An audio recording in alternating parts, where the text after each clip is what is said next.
So I'm going to take us live. Just give me. Wow, that was fast. Let's get to it. We're on a mission. Women on a mission. The thing that drives me crazy is I never know how to tell if we're live on Facebook. Well, it says recording, but that's all I see. Yeah, it's like I hit live on Facebook, but nothing is loading. maybe. Maybe. Oh, you know what? I'm going to see if I can see on the phone. Hang on. Yeah, I was literally thinking the same thing. Well, worst case scenario, we can always replay it. But ideally, Whit, I have some good questions for you guys too. I was just telling Kim that we had I feel like it's really good because I pulled one from a new agent, one from a top producer, one from a team leader for you. Awesome. I mean, I keep hitting live, but it's like not doing anything. It says one event is coming up and it's not on here. Yeah, I don't see it on mine either. Okay, I'll keep working on that, but let's all go ahead and intro us and then let the girls in and we'll just get the party started. Sound good? Let's do it. Well, sound good if we're live. If we're live, people are like, I thought that's what we were doing. Okay, so welcome to another episode of our monthly marketing meetup with myself and Kristen, along with the amazing founders of Real Social, Kim and Whitney. Hello, ladies. Hi.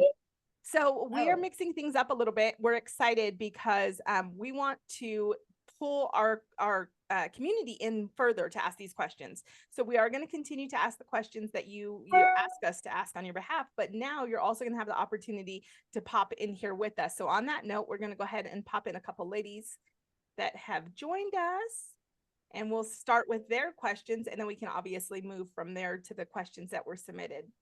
Hello, hi, Stephanie and Paige.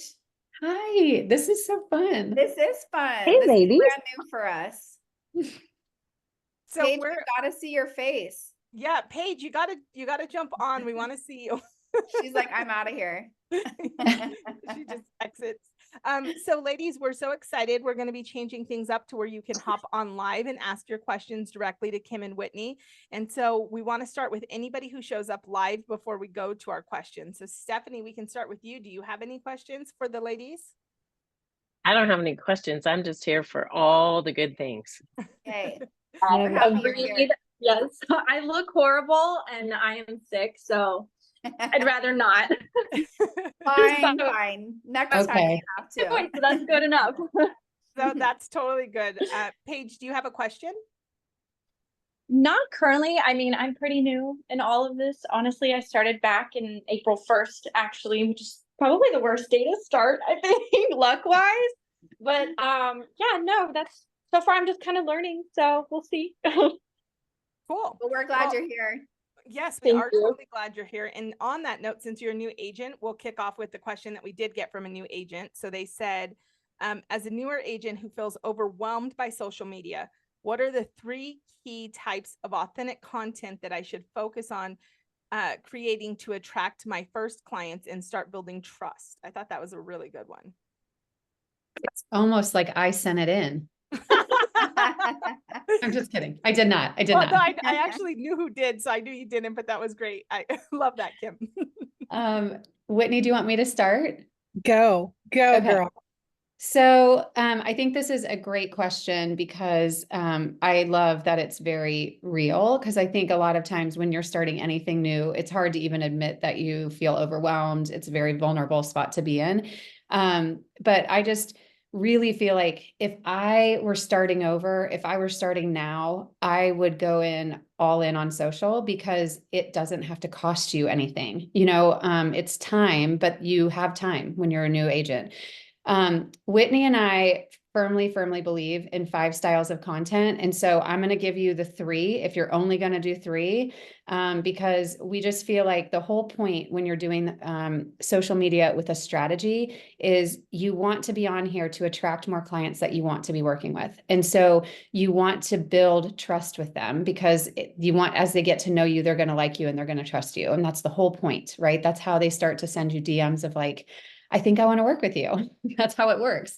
So you can start with viral, which are the short, punchy, you know, just the kind of the video that you're like, ooh, I want my best friend to see this. Like you're sharing those kind of pieces of content. They're short. Sometimes it's a voiceover, maybe it's a trending audio, but just a very short, punchy type of content.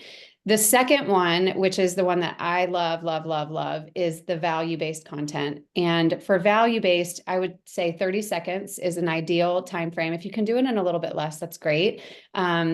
But this is where you're actually showing that you're the expert. You're going to be teaching, you're going to be explaining, you're going to guide them through a process, but you're going to do this in a way where you're explaining it on their level. So don't use industry jargon to explain this. Think about the words that they use. And just remember that your clients don't touch this every day. They might touch it once every 10 years. So you've got to think, sometimes we make this part really hard about like, well, I don't know what people would want to know. But the reality is that's just because we're living in this stuff all the time. So think through, like, if you were buying a house, what's one question that you get all the time, you know? And those are great places to start with content. Do you want to do the third one, Whit? So yes, she knows that I want to because it's my favorite kind. Yes. And it's vulnerable content, which I think for those of you that are new getting into real estate, if you feel like you don't have a lot of clout or authority to lean on, what you do have to lean on are the stories of the work that you're doing and why it matters, that are relatable, that other people can connect to. So vulnerable storytelling, whether it's like doing something that didn't end up working out and you were sad about it, or doing something and it did work out and you were really happy about it, or telling the story about the family that you're serving, right? Those stories are the things that can be the bridge of connection between you and the other people that you want to serve. And so we are humongous fans of leveraging vulnerable storytelling as that third style. And I would tell you, if you're really getting hung up on like the nitty gritty, like do one video a week of your face talking, do one video a week of you doing things that are real estate related. And then, you know, do one video a week where you're, you know, reusing somebody else's content, whether it's like a meme or it's something else. So make it super duper easy. Okay, guys? It's so easy. Kristen, do you want to ask them the next question that we had? Sure. Okay. Next question is, as a top producer, what's one daily action you recommend I take to consistently create authentic content that engages my audience and maintains my online presence without taking up too much of my time? I got no time. Ain't nobody got time. Buddy. Tell you what, things are shifting in the online space, and the thing that I'm going to recommend that you do is the thing that a lot of people don't do. And that's engage. Engage with other people. So if you've got 10 minutes a day and you're trying to decide whether or not you're going to create content or you're going to engage with your audience, maybe take that 10 minutes and go and love on their content. Maybe take that minutes and check in with somebody via voice note and say, oh my gosh, I was doing this the other day and I thought of you, just wanted to say hi, right? Like engage with your audience. It will go so much further than you think. And in a world, I mean, yes, we are all caught up in this race of trying to create as much content as we can. And trust me, we believe in it. We think you should be creating as much content as you can, but don't forget the whole reason of social media was to be social in the first place. And that's really what's going to land for you. Yeah. I think that's so powerful. And I think that it's so underestimated. I always say, like, if you don't have time to make content, just have time to engage, right? Like it's interesting how active some people are on social media and how disengaged they are with the very people that they're trying to be in front of. Well, just think, even like, you know, as somebody who's on social media a lot making content, when somebody is commenting on my stuff, they stand out no matter what. And so somebody that's consistently showing up on my things will always be like top of mind to me. Well, and I also am gonna say, like, so not to like not to throw shade at anybody, but I was so shocked. I'm so shocked at how little effort people put into like having like, imagine if you're having a conversation with somebody front to front and you just say hi and then you just stand there and stare at them. Like that would be so awkward to not take the conversation further.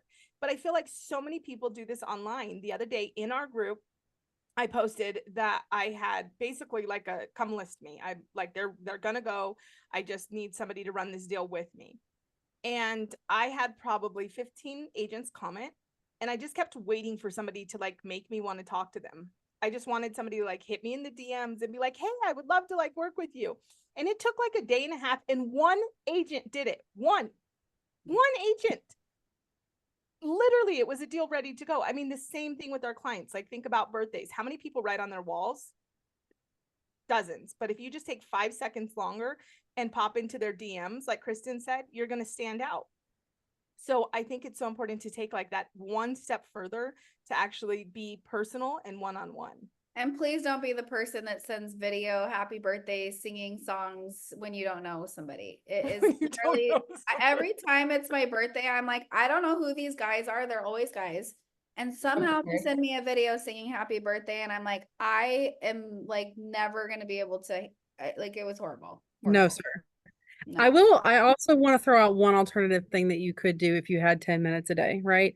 Like, if you can't create a reel, can you show your face on stories? Can you just show up and give a little behind the scenes of what's happening during the day, right? Like, even that action of being present coupled with engagement. So maybe you took 1 minute to put your face on stories and then the other 9 minutes you engage with people, like, okay, fine, cool. Mm-hmm.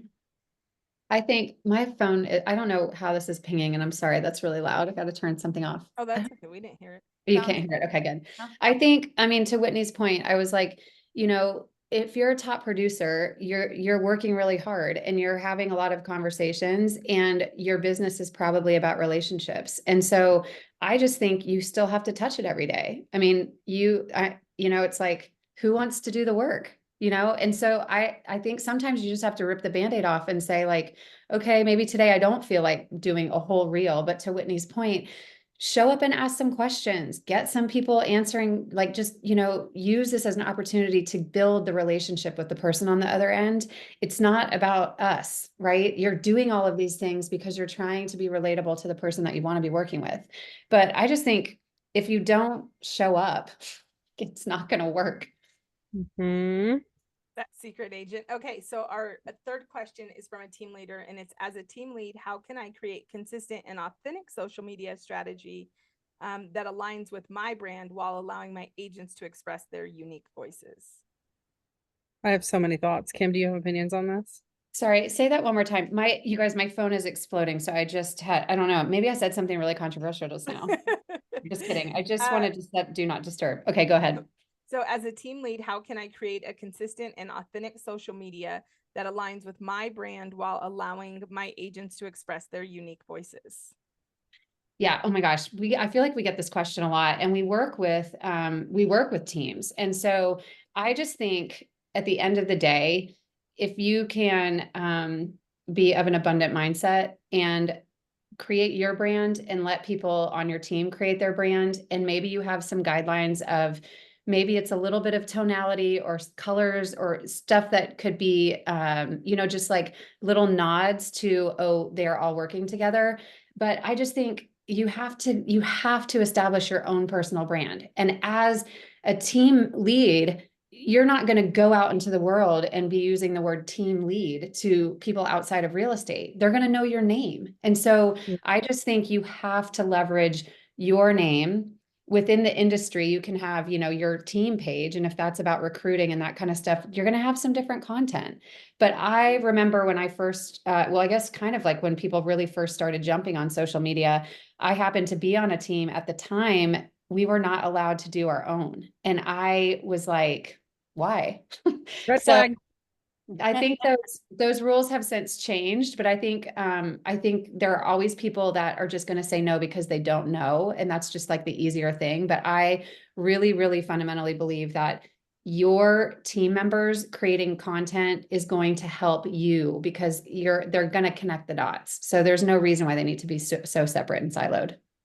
If it were me and I were a team lead, here's what I would do. I would sit down and I would have a meeting with my team, and I would identify my own personal brand as a separate entity and the team brand together. And I would get feedback from the people on the team about what our brand as a team is. Are we, you know, community driven, right? Like if you look at Kristen, you know, Kristen's personal brand is room creator, like, you know, agent connector, but the brand of Connect and Cultivate is you can sit with us, right? So there's a different feeling around the brand. They're separate brands, but they make sense and they go together. Your team like brand and your individual brand should fit like puzzle pieces just like two, right? And so if you can think holistically about all the unique energies that each of you as the team bring together and make that puzzle piece, like, Randy brings that real, relatable, I am who I am stuff. And Kristen brings that like, hey, I've got a guy for that, right? And Kim brings that, like, everybody brings their own energy and it creates a puzzle that makes sense together. Mm-hmm. I just want to elaborate on this a little bit too, because I think, Kim, obviously the team that you were kind of describing is very much that rainmaker mentality. Like it's my ship and I'm going to run it my way. And I just think that we're starting to see a major shift, which I'm so excited about. Because I've always ran much more of a collaborative team. And if we don't align in mission, we shouldn't be aligned, right? And that, to your point, Whitney, is like, if you aren't aligned in mission, there's probably a problem, right? If you can't clearly say this is who we are as a group and as a collective, then you probably shouldn't be a group or a collective. And I loved your point of like sitting them down, because this is something that is like my personal ick recently, is I've had calls with agents that are crushing it as individuals, their personal production, but they're on a team and they're struggling and they don't know how to build their brand. And I think one of the first things, if you are looking at joining a team, which can be extremely powerful and an extremely smart move, especially when you're newer into the business, and it can even be as a seasoned agent, depending on what it is, but that's a question you should be asking when you're joining a team, is how do you position me to build my brand? Because even if you're going to come in and you're going to take advantage of all of their lead sources, and it's going to be like that, you want that the shift to come in 2 to 3 years, to where your brand has been built and you're no longer dependent on those cold lead sources, especially as a woman in business. And so if you are joining a team and there is not support in making sure that you're building a brand that is going to build your future business, I would go as far as saying that's like red flag number 1. Yeah, a rising tide, right? Like a rising tide lifts all boats. And so if you walk into an interview with a team lead and it's me, my, bye, bye, bye. Did you just make that up? I literally was going to ask that. That's like really good. That was like a coffee mug right there. I sure did, baby. If I was a team leader, I'd be like, I'm stealing that with something. Yeah. Can you repeat that for my store? Me, my, bye, bye, bye. It's so good. Like equals. Yes. Thanks for jumping in here, Dana. We have a few other ladies on the call live with us too, but they popped off screen, but we love your on screen. Do you have any questions for Whitney and Kim around social?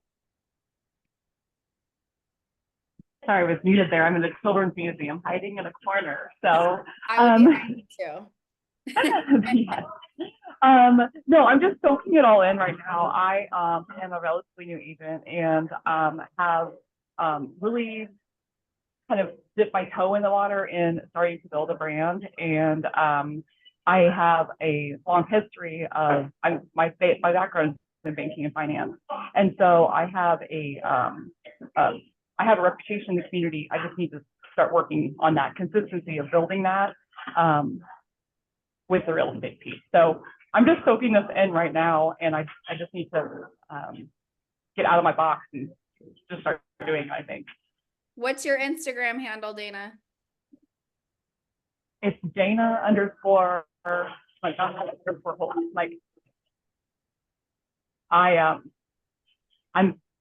I have an Instagram account. I really do not use my Instagram account all that much. I know. I'm telling you, I'm more on Facebook, but I have not created a business page yet. I just have been using my personal page and really doing more in my stories than with posts. Can we tap on that a little bit, ladies? Oh, sorry, Dana, were you still have something? Yeah, no. I just think you said something really powerful a second ago when you said, I use my Facebook more. And I think that it's important to know where your people are. Sometimes I will see agents, and I would love to hear from you and Whitney, Kim, on this, but I'll see agents that are like super under this stress and they're like trying to build Instagram, and they're putting all their energy on Instagram. And then they'll randomly throw something on Facebook and it like has tons of engagement because their people are on Facebook. And this goes back to what I always tell agents about, like their lead sources. I'm like, okay, well, you're pouring into all these online leads, but where are your closings coming from? like pour more into where the closings come from. And I kind of feel like social is the same thing. What do you guys think about that?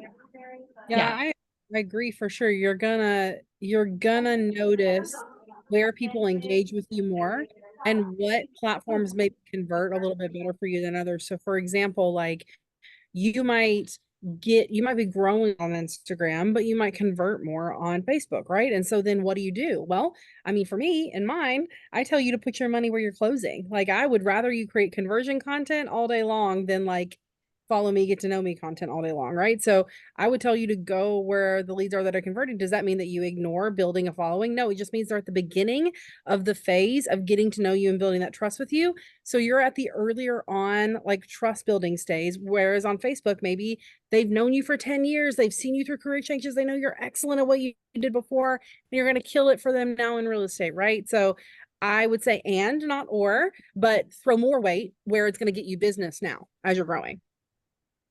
Just be super consistent in at least one. The nice thing about Facebook and Instagram is they do talk to each other, but I feel like it's better, personal opinion, going from Instagram and pushing it to Facebook than the other way around. But, you know, you just have to, if you're doing both, you've got to show up on both, right? Because you're going to get messages. That's the worst, is when you're not going to one and there's a message sitting there. I've had that happen because I'm probably the opposite, where I'm on Instagram more, but I do share everything on Facebook. I just feel like conversion for me is better on Instagram. I think it's really easy to just let yourself become completely overwhelmed, feeling like you have to master all of them at the same time. And so don't do that to yourself. But I think continue to push yourself to open a new door once you feel comfortable with what you're doing on Facebook. Yeah, and I'm just logging into Facebook for the first time in forever, and there's like 10 messages in there, and you're like, what is messaging me on here? I also think, like, be curious with your audience. I've done this several times where I'll post something and I do a similar post on both. So I don't share it, but I do a similar post on both platforms just to see how the interaction is and who is engaging. And I've actually been surprised with who engages with me on Facebook. It's a younger audience than I thought, which was just really kind of shocking to me. But you've got to be curious about your audience, like get to know them, figure out where they are and what they, you know, what they're about. I think that that's really good. Okay, so this is good stuff. We have questions coming in. I got a text one and then Paige dropped one in. So since Paige is on here with us, let's do hers. Would you recommend converting Facebook Insta to a business page or continue as a personal page that promotes business? The business page makes it where I cannot be admin, but we can boost information. Okay, so I think it should be one account, not two. It should be either an entrepreneur setting or a professional setting so that you can see analytics and so that you can send it over to Facebook if you want to. But as far as the kind of content that you're sharing out of that platform, 80-20, 80% relevant to business, 20% your personality, your life, your fun, whatever. Okay, that completely makes sense. I was just confused in terms of like actual converting over the page, because I remember when I first did it, it only gave an option to either be a professional dashboard or like a user dashboard that anyone would go and create a Facebook and have one. And what I'm doing now is professional dashboard, but I can't be an admin to my groups I was in. So that's the hard part. On Facebook, you're saying, not on Instagram? Yeah, Instagram I have no problems with. It looks like a regular account. It acts like a regular account. But when it comes to Facebook, it's like a professional dashboard only. I'm a part of a bunch of military groups because that's where like a lot of my, you know, everything comes from, and it completely booted me from those. Yeah, I would say you being able to administer and engage in those groups is far more critical to your success in terms of conversion than you being able to boost content. So I would set it up in the way that allows you to do that. Okay. Also, And do you know if it's possible? Oh, sorry. Continue. I was just going to say, I don't recommend that anybody boost content on Facebook until they're like, I mean, I don't know where you are in your business, but I think if you're early in your business, I wouldn't worry about spending money on boosting. I would focus on organic first. Organic first. Okay, awesome. I used to be a hairdresser, so I have like that backing, but that was in Texas and now we're in South Carolina, so it's irrelevant. minus a very small fraction of people who might move here or move from here. But yeah, pretty much that. Paige, don't Mm-hmm. underestimate, do not underestimate the power of past parts of you coming back to serve you in real estate. I will fall on my sword on this. I've had a real like curvy road into real estate, and I have people from all over the country that I've known either through work or school or, you know, past athletic life that I had. And it's amazing what can, you know, what people, who they know and who they put them in touch with. So they're going to be like, oh yeah, Paige, she moved to South Carolina and I think she's selling real estate. And, you know, my friend from Nevada is moving over there. So let's put her in touch. It happens if you are there. So It does. And I think it helps the fact that Texas is ginormous and South Carolina is ginormous in terms of like moving in and out at all times. So it does help and it does get some conversation going, but I think that I need to start saying I'm real estate. I have a problem with not saying it and I just need to say it. It's not that I don't want to, it's that I start asking questions about their lives and then I don't tell them what I do. So that's my okay. Yeah, here's another thing. I think because I remember feeling this way too. I loved my career that I was in before I got into real estate, and I felt a little bit I don't know. I don't know if I felt like I had shame or something. I just feel like I was leaving something that I thought people looked at that was super glamorous. And then I was going to like, oh, I'm just selling houses. I was saying that. No one else was saying that. I was saying that to myself. Once I changed that voice, I realized like, oh my gosh, I'm actually doing the same thing. I'm just talking about something different. You are helping somebody through a major milestone in their life and they can't do it without you, you know? So definitely tell people you're doing it. And you're probably going to have to say that way more than you think because they're not going to hear you every time. Like, you know, we get this all the time, like, oh, I already did a video on that, so I can't do another one. No, you should do probably 100 more like that because they're not going to watch them all and they're not going to watch the whole thing. And that's okay. That's not, you're not there to get like every minute viewed, or every second viewed. You just need to keep showing up and have consistent messaging so they get to know you. So Yeah. say it a bajillion times. Okay, ladies, we're almost at time. And this one that I got just kind of hits me in the feels. So I'm excited to end on this one because I want to give this one a good response. So I got my start on a team and I think it's time for me to go solo. But my biggest concern is that I have been dependent on Zillow leads and online leads. I think that I'm going to be handicapped and I have no idea how I'm going to pay my bills if I pivot. Sweetheart, how much money are you paying on those gosh darn Zillow leads? Baby child, ain't nobody got time. And also, aren't they the worst leads? Aren't they? Don't they drive you crazy? Don't they make you want to pull every one of your eyelashes out? Because they're not qualified and you have to work so hard to get them. Baby, if you took 3 months and you doubled down on marketing the pants off yourself, you would never have to worry about where your next lead was coming from again. So let me ask this question, because I completely agree with you, because I know personally that Zillow leads usually, for whoever asked that question, I will say, usually you're taking at best 30%. So at best 30%. So it's short-term pain for long-term gain when you pull away from one of those types of lead sources. So Whitney, Kim, somebody's leaving and they're terrified and they're like, okay, well, I'm gonna double down. How the heck do I do that? Is that something that you can hold their hands through and help them to do so that they can get in position to take care of their families? Yes, absolutely. That's the part that like you're worried about. Yes, that's what we do. I just think to what Whitney said, like you have to double down on yourself and you have to be in front of people as much as possible because that's the name of the game. I mean, at that point, it kind of does become a numbers game. If you're showing up more than other people are showing up and you're doing it in a way where you're attracting the person that you want to be working with, after 90 days of consistently doing that, you will see momentum. Absolutely. Absolutely you will. Well, and Whitney, and I would also say on the Zillow thing, because I know some people who have landed good, like luck of the draw. But it's the time. Think about the time that you're putting in on those Zillow leads that sometimes result in nothing. If you can just take the time from that and chunk it over to, you know, doubling down on social and just getting your messaging right and figuring out where you want to show up.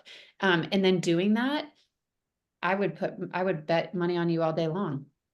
I love, that's exactly what I was going to say, Kim. I was going to say Whitney had such a valid point on the time. Like, so it is going to be maybe 3 months of like, oh my goodness, this is terrifying. Nothing's here. Like, how does this come to fruition? But then long term, when you have that life-giving business where it's like, hey, I'd love to work with you. And also the numbers, right? I remember a couple months ago, there's a kid in my market, young kid, and we both had like really good months. And so we were chatting, and he closed like $5 million in Zillow Flex, which hats off to him. Like, that's freaking amazing. I closed like $4.2 million in organic business. And I just remember kind of like wrestling with the thoughts for a minute. And then I do what I do, which is numbers. And I was like, wait a minute. Like, if which it's not, but like if me and this kid needed to keep our production the same, I could stop producing and do nothing for the next 5 months. And my net is going, he has to maintain that because of his net being so different. And so I will be really honest and transparent here for any of our moms listening. I was at a crossroads where I had merged with a team that had Zillow Flex.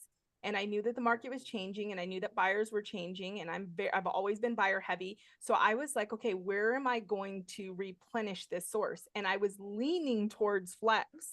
And what got my attention about him closing Flex was that he closed $5 million in Flex. But then I ran the numbers and I was like, wait a minute, Randy, just go work and close 1 extra client a month on your own organically. And you don't have to run the volume to make the same amount either, right? Randy, I know you're a numbers person. So we share this number a lot within our brokerage, that 78% of your deals come from clients you already have. And so I think we, and especially as moms, we think, oh, I have to go find all these new people. No, you don't. You already have so much right in front of you. You just have to figure out, how do I get in front of them in the best way, And so I just think it's not necessarily, I don't want to go spend time chasing strangers. Like, that gives me the heebie-jeebies. Like, I'm so thankful I'm not doing that anymore. But when I went out on my own, I freaked out about that too. And then I realized, like, if you just love on the people who already know you, find your ambassadors and they start doing the work for you too. Well, and I think also tell that story. Oh my goodness, I'm so excited. I've been so honored to be on this team for the last 5 years. And I'll be honest, guys, I'm so scared, but I'm also so excited and so ready to personally serve you at a deeper level. And I could use your help. I think as agents, we associate asking for help with failure or less than. And it's one of the most powerful things that we can do. Like, people want to support you and champion you. And if you say, like, I really could use your help, in the next 90 days, I'm launching my own personal brand, and my goal is to help 5 families. Can you help? I need your help to find 5 families to serve. Like, that kind of messaging, it goes a really long ways. People do want to rally. They want to rally around you, and they want to be a part of the story, right? And so by you like, your ego doesn't want to tell that story because you don't want to look like you're not good, right? Like, at what you do. But oh my God, like, if you were just willing to be open and vulnerable about the fact that you're doing something scary and that you have a heart to serve people, right? Like, they get to rally around you and join you in that. And that's what will help get you to the goal. Yeah. Imagine it almost like a Kickstarter, like you're doing your own Kickstarter campaign. And I don't know what, I just think you could literally do something like that. Not that you have to ask them for money, but if they're sending you referrals, you could do some sort of drawing or some sort of contest or donation to a nonprofit or something really fun to talk about. That, I don't see a lot of people doing that when they jump from a team to solo. Yeah. Yeah. Cause I think, to Whitney's point, there's like this mental block that somehow, like, there's something wrong with it, instead of like celebrating it and making it a whole thing. Like, now that my mind is going, I'm like, have a launch party around it. Like, come barbecue with me and have a happy hour that I've gone solo. I think we should celebrate that. So I've been moving agents for almost a decade, and one of my favorite things to suggest they do when they move to come work at a different brokerage is to send out an email campaign that says realtors move to. And so it's this cute little blurb, and then it's like, this is why that's important to you. And yes, like, celebrating and having some kind of party is a great idea too, but just even like that little tagline has helped so many people with their like announcement.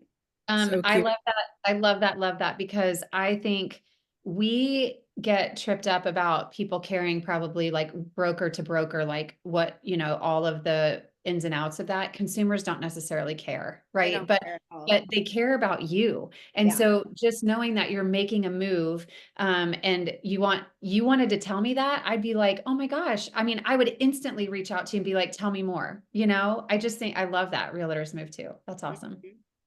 Yeah. My goodness, all the goods.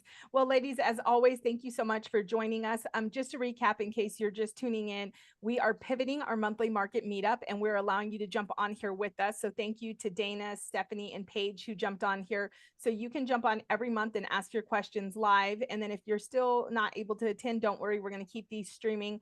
But thank you as always, Kim and Whitney, for supporting. Oh, go ahead, Kristen. Yeah, Sorry. if you want to hang out with all of us, you guys should come to Arizona on November 6th for Flourish. The link is right there. Whitney and Kim will be on stage giving us all the value. Me and Randy will be running around like crazy people. So come hang out with us. It'll be fun. Oh my gosh. Yes, I love it. All right. Anything else that anybody else wants to share? Yay. Well, thanks for tuning in, guys. We'll see you next month. Bye. Bye.